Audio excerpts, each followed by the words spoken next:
God plus two all. എല്ലാ വിശ്വാസി സമൂഹങ്ങൾക്കും നമസ്കാരം. നമ്മൾ ഇന്നൊരു വിഷയത്തിൽ ചിന്തിക്കുന്നത് നമ്മുടെ അപ്പോസ്തല പ്രവൃത്തി 11 അധ്യായം 8 വാക്യത്തിൽ ഈ പ്രകാരമാണ് പറയുന്നത്. അതായത് യേശുവെ കർത്താവെ, ഞാൻ ഒരിക്കലും അശുദ്ധമായും അപവിത്രമായ ഒരു വസ്തുക്കളും എൻ്റെ വായിലേക്ക് ഞാൻ വെച്ചിട്ടില്ല, ഉള്ളിലേക്ക് പോയിട്ടില്ല. അതായത് അപ്പോസ്തല പ്രവൃത്തി 11 അധ്യായം 8 വാക്യത്തിൽ ഇപ്രകാരമാണ്: ഒരിക്കലും ഇല്ല ഞാൻ കർത്താവെ, ഞാൻ എൻ്റെ വായിൽ അശുദ്ധമായും അപവിത്രമായും ഒരു വസ്തുവിനെയും ഞാൻ എൻ്റെ വായിലേക്ക് വെച്ചിട്ടില്ല. ഇത് പത്രോസ് യഹോവയോട് പറയുന്ന ഒരു കാഴ്ചപ്പാടാണ്. അതിൻ്റെ മുൻപിലത്തെ പദങ്ങളിൽ നമ്മൾ വായിക്കുമ്പോൾ നമുക്ക് കാണാൻ സാധിക്കുന്നത്, സ്വർഗത്തിൽ നിന്ന് ഒരു വസ്ത്രം ഇറങ്ങി അതിൽ അശുദ്ധമായും ശുദ്ധമായും മൃഗങ്ങളും ജന്തുക്കളും എല്ലാം സ്വർഗത്തിന് താഴേട്ട് വരുന്നു. അപ്പോൾ കർത്താവ് യേശുക്രിസ്തു അദ്ദേഹത്തിനോട് പറയുന്നു, പത്രോസിനോട്, ഇതുണ്ടല്ലോ, നീ മുറിച്ച് തിന്നുക. അപ്പോഴാണ് പത്രോസ് പറയുന്നത്, ഞാൻ ഒരിക്കലും ഈ പറയുന്ന അശുദ്ധമായ മൃഗങ്ങളെ ഒന്നിനെയും കഴിച്ചിട്ടില്ല. ഈ പറയുന്ന കാര്യമെന്ന് പറയുന്നത് കഴിഞ്ഞാൽ, ലേവ്യ പുസ്തകം 11 അധ്യായത്തിൽ കോഷർ ഫുഡിനെ നോൺ കോഷർ ഫുഡിനെ പറ്റി അതിൻ്റെ അകത്ത് വിവരിച്ചിട്ടുണ്ട്. ഏത് വസ്തുക്കളെ തിന്നും. ഇത് യഹൂദന്മാരുടെ ഒരു ഒരു വ്യവസ്ഥയായിരുന്നു. അതായത് ഏത് മൃഗങ്ങളെ കഴിക്കണം, ഏത് മൃഗങ്ങളെ കഴിക്കണ്ട എന്നുള്ളതിൻ്റെ അതിൻ്റെ ഒരു വിസ്തീർണമായ വർണ്ണനങ്ങൾ അവിടെ ഓൾഡ് ടെസ്റ്റമെൻറ്റിൽ കൊടുത്തിട്ടുണ്ട്. അത് പ്രകാരമാണ് ഈ പറയുന്ന അഭിപ്രായം ഈ പത്രോസ് ഒരു പ്രഹൂതിയായതുകൊണ്ട് അതുകൊണ്ട് അദ്ദേഹം അവിടെ വെച്ച് പറയുന്നത്. അപ്പോൾ ഇത് നമുക്ക് അശുദ്ധമായ, അദ്ദേഹം ഫിസിക്കലായിട്ടാണ് അദ്ദേഹം അവിടെ ഈ കാര്യത്തെ ഉണ്ടല്ലോ, അദ്ദേഹം ഫിസിക്കലായിട്ടുള്ള ഒരു കാര്യമാണ്. ഇത് 3 രീതിയിൽ നമുക്കിതിനെ ചിത്രീകരിക്കുമ്പോൾ അതായത് ശാരീരികമായ ഒരു കാര്യമാണ് പുള്ളി അത് മനസ്സിലാക്കിയത്. അങ്ങനെ മനസ്സിലാക്കിക്കൊണ്ടാണ് അദ്ദേഹം പറഞ്ഞത്, ഇത് കഴിക്കാൻ കൊള്ളുന്ന സാധനമല്ല. പക്ഷേ ദൈവം അതിവിടെ ഫിസിക്കലായിട്ടുള്ള കാര്യത്തെ പറ്റി അല്ല പറഞ്ഞത്. അവിടെ അതിനെ ഫിസിക്കൽ രീതിയിൽ കൊണ്ട് അത് കഴിക്കാൻ പറ്റുന്നതല്ല എന്ന് അദ്ദേഹം മനസ്സിലാക്കിക്കൊണ്ട് അദ്ദേഹത്തിനെ അത്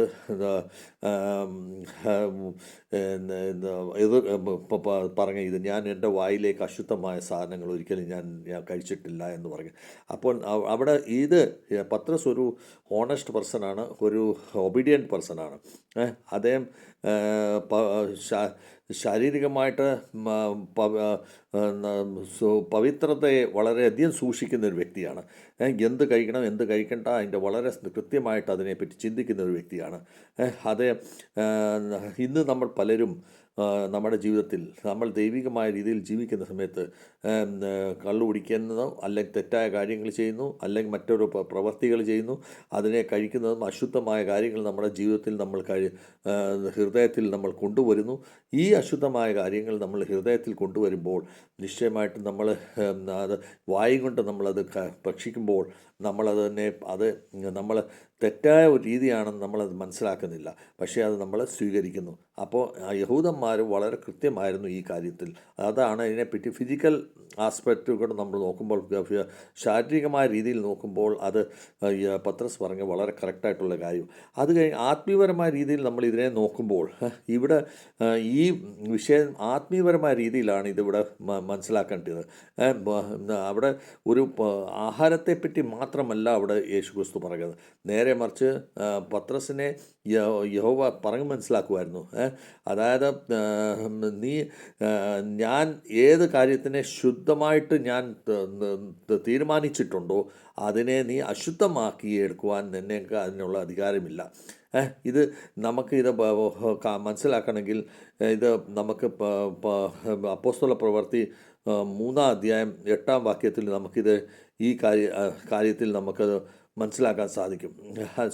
10 അധ്യായം 15 വാക്യത്തിൽ ഇതിനെപ്പറ്റി നമുക്ക് അശുദ്ധ സാധനത്തിനെ പറ്റി നമുക്കവിടെ മനസ്സിലാക്കാൻ സാധിക്കും. അപ്പോൾ നമ്മളെ പറഞ്ഞ് മനസ്സിലാക്കിയിരിക്കുന്ന എന്താണ്, യഹോവയാൽ ഏത് സാധനത്തിനെ അശുദ്ധമാക്കിയോ ആ ശുദ്ധമായ സാധനത്തിനെ അശുദ്ധനാക്കാൻ എനിക്കോ നിങ്ങൾക്കോ അവകാശമില്ല.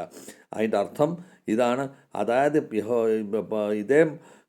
യേശുക്രിസ്തു പറയുന്നതിൻ്റെ അർത്ഥം അന്യജാതികളെ ഒരു യഹൂദന്മാർ ഒരിക്കലും അവരവരുടെ കൂടെ ഇരുത്തുകയോ തിന്നുകയോ കുടിക്കുകയോ അല്ലെങ്കിൽ അവരുമായിട്ട് ബന്ധപ്പെടുകയോ ചെയ്യാറില്ല. അവരെ അശുദ്ധമായിട്ടാണ് അവർ കണ്ടിട്ടുള്ളത്. പക്ഷേ യേശു ക്രിസ്തു ഒരു മശീയ ഒരു അവസ്ഥയിൽ നമ്മൾ ഓരോരുത്തരും മശീയ അവസ്ഥയിൽ വന്നപ്പോൾ യേശു ക്രിസ്തു അവരെ അനുഗ്രഹം കണ്ടും വിശ്വാസം കണ്ടും അവരുടെ വിശ്വാസം കണ്ടും അവരെ ശുദ്ധമാക്കിയിരിക്കുന്നതാണ്. അവരെ പാപങ്ങളിൽ നിന്ന് വിടുതലാക്കിയിരിക്കുന്നത്.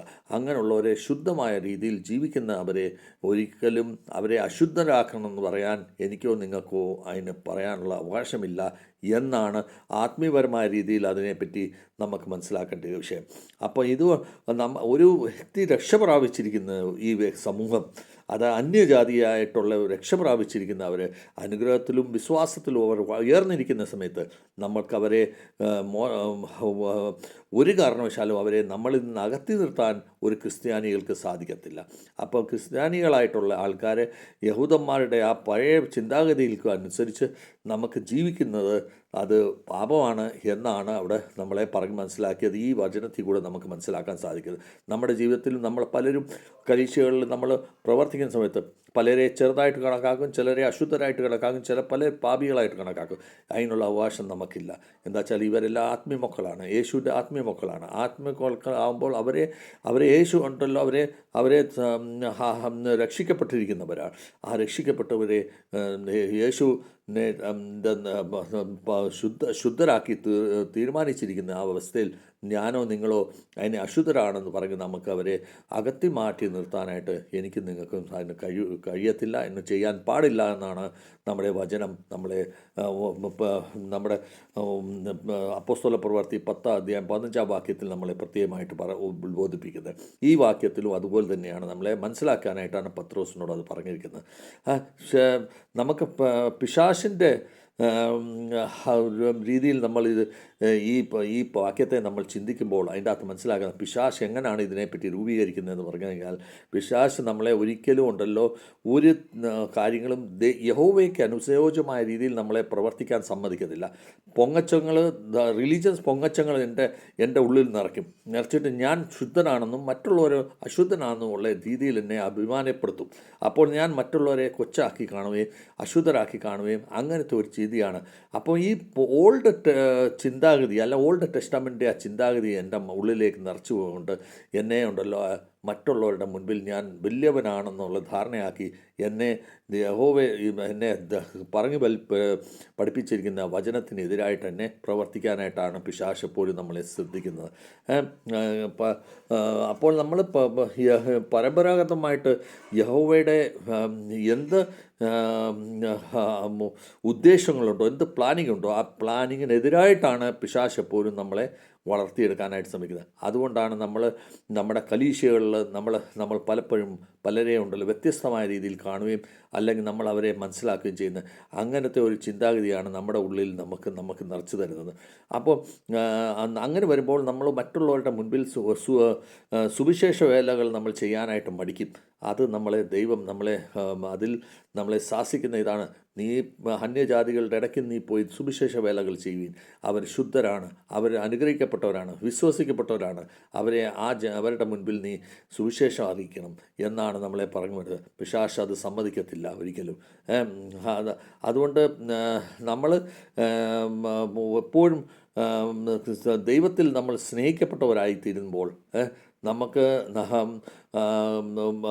അവരിൽ ആയിത്തീരുമ്പോൾ പിശാച് എപ്പോഴും ആഗ്രഹിക്കുന്നത് പരസ്പരം അങ്ങോട്ടും ഇങ്ങോട്ടും വിരോധമായിട്ട് ഭാഷയിൽ നമ്മൾ ജീവിക്കുന്നവരായിത്തീരണമെന്നാണ് പിശാച് എപ്പോഴും ചിന്തിക്കുന്നത്. അതുകൊണ്ടാണ് പല സൗകര്യങ്ങളും സമയങ്ങളിലും നമ്മൾ കലീശകളിൽ പിണക്കവും ബഹളവും പ്രശ്നങ്ങളും ഉണ്ടാക്കുകയും വലുതും ചെറുതുമായിട്ട് നമ്മൾ ചിന്തിക്കപ്പെടുന്നതും. പിശാച് എപ്പോഴും ചിന്തിക്കുന്നത് എന്താണ്?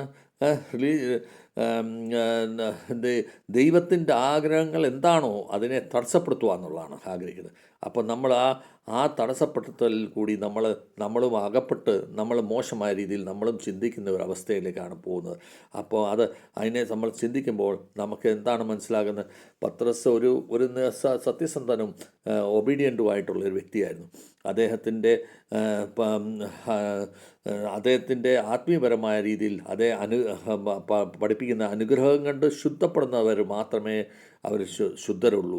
അങ്ങനെയുള്ളവരുമായിട്ട് നമുക്ക് കൂടുന്നതിൽ ഒരു തെറ്റുമില്ല. അങ്ങനെയുള്ളവരെ കൂടി നടക്കണം എന്നാണ് പറയപ്പെടുന്നത്. അനുഗ്രഹത്തിൻ്റെ വിശ്വാസത്തിൻ്റെ പുറത്ത് ഏത് വ്യക്തികൾ ശുദ്ധരായിട്ട് അവരെ എല്ലാം ദൈവം ശുദ്ധരാക്കിയിട്ടുള്ളവരാണ്. അവരശുദ്ധരല്ല. അവരെ മുൻപോട്ട് കൊണ്ട് അതേസമയം നേരെ മറിച്ച് പിശാചിക തടസ്സങ്ങളെന്ന് പറഞ്ഞാൽ നമ്മൾക്ക് പൊങ്ങച്ചങ്ങൾ നമ്മുടെ ഉള്ളിൽ നിറച്ച് മറ്റുള്ളവരെ സുവിശേഷം അറിയിക്കാതെ നമ്മുടെ ജീവിതത്തിനെ നമ്മൾ സങ്കല്പിക്കുന്ന ഒരു അവസ്ഥയാണ്. അപ്പോൾ അതുകൊണ്ടാണ് നമ്മളിപ്പോൾ യഹോവ ഈ മൊത്തം വാക്കുകളിൽ നിന്ന് നമുക്ക് മനസ്സിലാക്കാൻ സാധിക്കുന്നത്, യഹോവ ഏത് കതവ് നമുക്ക് തുറക്കപ്പെടുന്നുവോ ആ കതവ് പരമ്പരാഗതമായ തീരുമാനങ്ങൾ എടുത്തിട്ട് നമുക്ക് ആ കതവിൽ നമുക്ക് താഴിട്ട് പൂട്ടാൻ എനിക്കോ നിങ്ങൾക്കോ അവകാശമില്ല. നമ്മൾ യഹോവയുടെ വചനത്തിൻ്റെ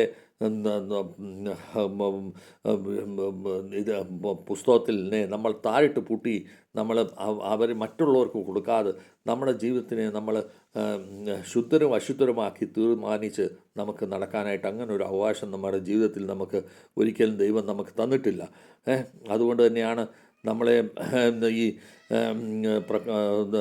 വെളിപാട് പുസ്തകം 3-ാം അധ്യായം 8-ാം വാക്യത്തിൽ ഇത് തന്നെ നമ്മളോട് പറയപ്പെടുന്നത്, മനുഷ്യനാൽ നിർമ്മിക്കപ്പെടുന്ന ഒരു വഴികളും യഹോവ നമ്മുടെ ജീവനെ ബ്ലെസ്സിങ് കൊണ്ടും അവസരം കൊണ്ടും പുതിയ വഴികൾ നമുക്ക് തുറക്കപ്പെട്ടു വരുമ്പോൾ, ആ വഴികൾ ആധ്യാത്മികമായ വഴികൾ നമുക്ക് തുറക്കപ്പെടുമ്പോൾ ആ വഴികളെ അടയ്ക്കാനായിട്ട് ഭൗതികപരമായിട്ട് എനിക്കോ നിങ്ങൾക്കോ അതിനുള്ള ശക്തി യഹോവ തന്നിട്ടില്ല.